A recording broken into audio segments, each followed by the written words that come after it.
PUBG game থেকে প্রেম, প্রেম থেকে বিয়ে। আজকে এমন একটা ইন্টারেস্টিং বিয়ের দাওয়াত খেতে আমরা যাচ্ছি, কিন্তু এই বিয়েটাই শেষ পর্যন্ত ভেঙে যাচ্ছিল। কি এমন ঘটেছিল আর শেষ পর্যন্ত কি হলো সেটা জানতে পুরো ভ্লগটা দেখতে হবে। আসসালামু আলাইকুম, আমি Albi. Welcome to my new vlog.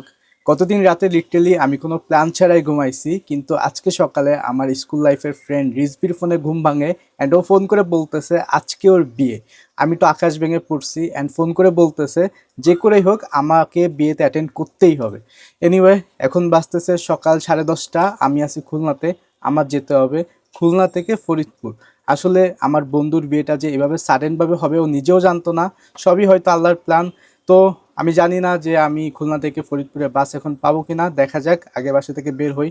আর এই ভ্লগটা পুরোপুরি আনপ্ল্যান্ড হবে, তো আপনারা প্রথম দেখলে অবশ্যই সাবস্ক্রাইব করবেন। চলেন আগে বাসা থেকে বের হই অ্যান্ড দেখি কিভাবে ফরিদপুর যাওয়া যায়। Let's go. আমাদের বন্ধু বান্ধবের ভিতর অনেক বড় একটা সার্কেল আছে, কিন্তু যেহেতু বিয়েটা একদম সাডেনভাবে ঠিক করা হয়েছে তার জন্য অনেকে আসতে পারতেছে না। তো আমি চিন্তা করলাম একা কেন যাবো, মিমরেও নিয়ে যাই। আর আমাদের বিয়ের পর থেকে মিমও বলতেছিল যে আমাদেরকে কেউ দাওয়াত দেয় না অ্যান্ড আমার বন্ধু বান্ধবও কেউ বিয়ে করে না। তো দাওয়াত দেয় না না তোমার ফ্রেন্ডরা বিয়ে করে না, আমার ফ্রেন্ডরা তো সবাই বিয়ে করছে অনেক আগে। আচ্ছা, যাই হোক, তো চিন্তা করলাম যেহেতু আমার ফ্রেন্ডেরও হুটহাট বিয়ে, তো ওরে নিয়ে যাই পার্সেল করে আর কি। সকালবেলা উঠে প্রচণ্ড ক্ষুধা লাগছে, তো বাস স্ট্যান্ডে এসে দেখি যে বাস 11:30 একটা ছিল, বাট ওটা মিস করে ফেলছি। এখন 12:20 একটা বাস আছে। তার আগে যে পরিমাণে ক্ষুধা লাগছে ভাবলাম একটু খাওয়া দাওয়া করা দরকার। মিম নিছে পরোটা আর ডাল আলু ভাজি, আমিও সেম খাবার নিছি। খাওয়া দাওয়ার পরে আমরা সোনাডাঙ্গা বাস স্ট্যান্ডে আসছি। এইটা হচ্ছে টিকিট কাউন্টার, আমরা এই কাউন্টার থেকে এই বাসটা টিকিট কাটছি। এটা হচ্ছে ফরিদপুর, মাগুরা, যশোর, খুলনা, তারপরে ভায়া আটপাড়া এই রুট থেকে চলাচল করে। তো 11:30টার বাসটা মিস করার পর এখন বাসতেছে ঘড়িতে 12টা। আমাদের সিট হচ্ছে B3 B4।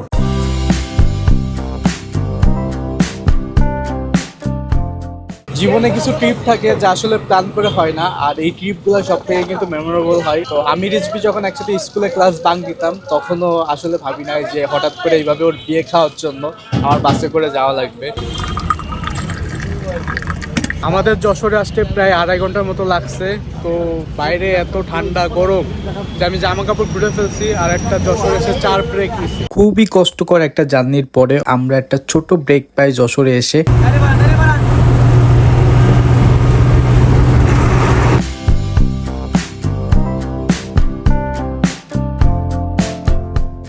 যশোর, মাগুরা 2-3টা জেলা পার করে আমরা ফাইনালি 5:30-এ ফরিদপুরে এসে পৌঁছাইছি। এখন আর কি রিক্সায় করে যাচ্ছি বন্ধু শ্বশুরবাড়ি। প্রোগ্রামটা অনেক আগে হওয়ার কথা ছিল, বাট আমরা যেহেতু লেট করে ফেলছি তার জন্য প্রোগ্রামটাও পিছাই গেছে। আর যে টাইম লাগাইছে প্রায় 5 ঘন্টা, এই টাইমে আমরা ঢাকায় চলে যাইতে পারি। আর জার্নি খুবই বোরিং ছিল, মানে রাস্তাঘাট খুবই বাজে। যাই হোক, মিমের কেমন লাগছে জার্নি? একদমই ভালো না, টায়ারিং, বোরিং, এক্সস্টেড।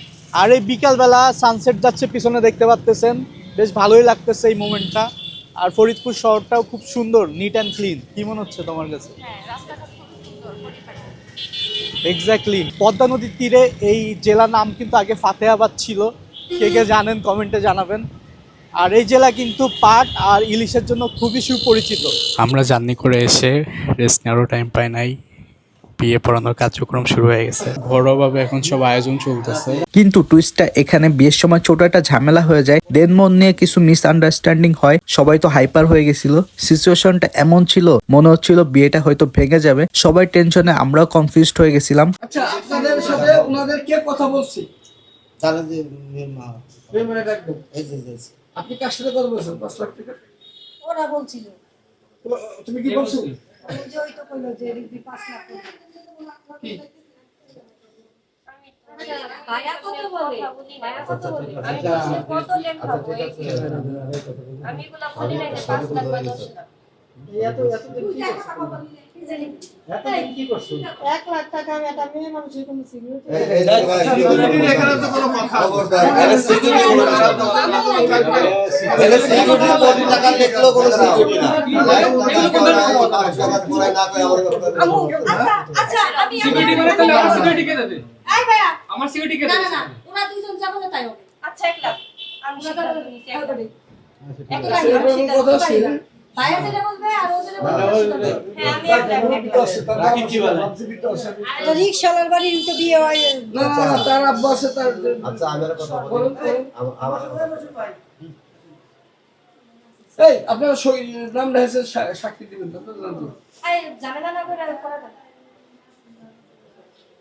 ওর কথা রাখছি ওরা চলে গেছে কেমন আছি আমি কেমন একটা করেছি 3 লাখ টাকা একদিন করে করেছি আমি সেভাবে ভাত হই খাইতে বসে খাইতে একটু গরিব অবস্থা এই পাশে যাক আলহামদুলিল্লাহ সবকিছু শেষ পর্যন্ত ঠিকঠাক হয়ে যায়, দুইটা ফ্যামিলি মিলে সবকিছু সলভ করে আর ফাইনালি ওদের বিয়েটাও হয়ে যায়। আব্দুল কাদের সিদ্ধার সাহেবের পুত্র রাকিব আহমেদ রিজভী শহীদ 2 লক্ষ টাকা দেলমোহর দাসগিরিয়া এই হাজরা মজলিস এবং এবং সম্মানিত সাক্ষীদের সম্মুখে আপনার সাথে বলবেন আপনি বলে আলহামদুলিল্লাহ আমি করতে না আলহামদুলিল্লাহ আলহামদুলিল্লাহ আমি করতে না আলহামদুলিল্লাহ হ্যাঁ বাকো আলহামদুলিল্লাহ আমি করতে না বন্ধুর ভালোবাসা অবশেষে পূর্ণতা পায়। অনেস্টলি বলতে গেলে এটা ছিল একটা ইমোশনাল রোলার কোস্টার। চলো ওদের মুখে ওদের গল্পটা শুনে আসি। আমাদের লাভ স্টোরি তো শুরু হয়েছে পাবজি দিয়ে। পাবজি হ্যাঁ ও মাই গড কিভাবে পাবজি দিয়ে শুরু হয়েছিল, তারপর এখন এই অলমোস্ট 4 বছর মানে কে কাকে আগে প্রপোজ করেছে? আমি করছিলাম আগে। পিছন পিছন ঘুরতো আচ্ছা গেম খেলতে খেলতে কিভাবে পাইলা তারা এটা তো গেম খেলতে হঠাৎ সোলো খেলতেছিল সোলো তো খেলতেছিল টিডিএম খেলতেছিল টিডিএম খেলতে যে পেয়ে গেছি, হাই তারপর আস্তে আস্তে শুরু হইলো। আমি কি একবারই রাজি হয়ে গেছিল?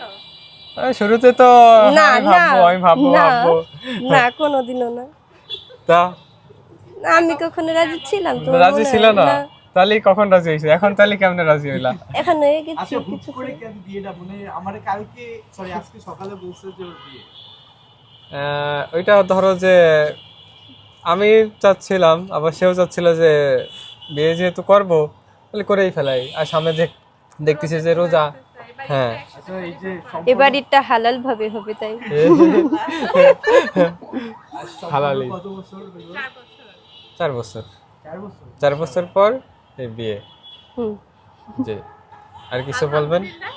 আলহামদুলিল্লাহ। হ্যাঁ আলহামদুলিল্লাহ। আচ্ছা এর মধ্যে যে কি বাধাটা ছিল এগুলো একটু বলো বাধা তো বহুত, বোঝাই তো বন্ধু, মানাইতে তো আজকে বিয়ে করে ফেলছে। বোঝাই তো যে প্রেম করতে গেলেই যে কত বাধা বিপত্তি পার করতে হয়। কি ছিল দু একটা বলো তো কেমনে বলবো, আগে তো সারাদিন গেমই খেলতাম, পরে চিন্তা করলাম যে বিয়ে তো করতে হবে, তা চাকরি বাকরি তো করাটা দরকার, মানে লাইফ সেটেল না হলে তো আর বিয়ে শাদী করা যায় না। আর রাজি হয় নাকি কেউ না ছেলের বাড়ি? চাকরি পায়ে বিয়েটা করে হ্যাঁ চাকরি পায়ে বিয়েটা করে ফেলালাম। একে বলে কথা দিয়ে কথা রাখা। হ্যাঁ চুরু লাভ। শুরু লাভ। আচ্ছা সারাদিন কিছু খাই নাই, সেই সকালবেলা অল্প একটু খেয়েছিলাম এই বিয়েটা খাবো বলেই। অনেক খাবারের আয়োজন ছিল বিয়েতে, বিরিয়ানি, রোস্ট, মাংস সবকিছু দিয়ে মজা করে খেয়ে পেটটা ঠান্ডা করলাম। নাও টাইম টু গো, এখন আমাদের আবার খুলনায় ব্যাক করতে হবে। ফরিদপুরে নামার পরে আমার বন্ধুর বিয়েতে কোনো রকমে আর কি অ্যাটেন্ড করতে পারছি, তারপরে সন্ধ্যা হয়ে গেছে, জানতে পারি যে ফরিদপুর থেকে খুলনায় যাওয়া তেমন কোনো ওয়ে নাই।